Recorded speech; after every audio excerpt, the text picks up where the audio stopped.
Sementara itu pemirsa, kasus dugaan pungutan liar atau pungli pelantikan perangkat desa Bojanegara Kecamatan Padamara Kabupaten Purbalingga dilimpahkan ke Kejaksaan Negeri Purbalingga.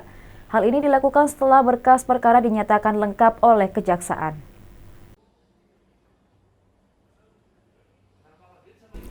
Kasus dugaan pungli pelantikan perangkat desa Bojanegara akhirnya dilimpahkan ke Kejaksaan Negeri Purbalingga setelah berkas perkara terhadap dua dinyatakan lengkap oleh Kejaksaan Penuntut Umum Kejari Purbalingga. Sebelumnya tersangka Sugiyarti 50 tahun selaku Kepala Desa Bojanegara melakukan pungli terhadap 3 orang perangkat desa dengan alasan untuk biaya acara pelantikan ketiga perangkat tersebut. Karena biaya pelantikan tidak masuk APBDes tahun 2020.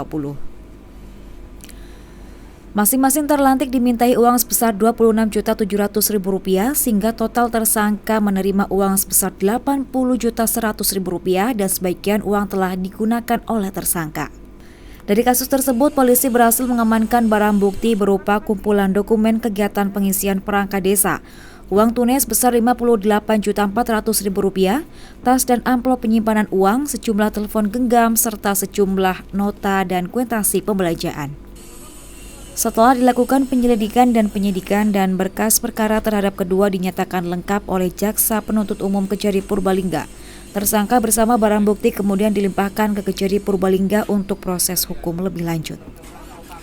Atas perbuatannya tersangka terancam pasal tentang pemberantasan tindak pidana korupsi dengan ancaman hukuman penjara maksimal 20 tahun penjara dan denda maksimal Rp1 miliar. Diharapkan kasus ini menjadi peringatan bagi para kepala desa di Kabupaten Purbalingga agar tidak melakukan yang serupa. Dari hasil penyelidikan dan penyidikan, pelaku 1 orang dan itu atas inisiasi sendiri. Sebagian sudah digunakan dan sisanya disimpan sendiri dan berhasil kita amankan dari tempat kejadian perkara.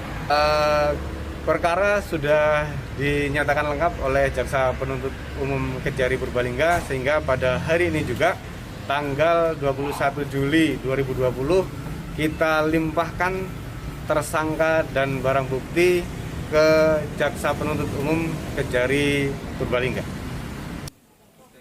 Dari Purbalingga, Samyono, Banyumas TV melaporkan.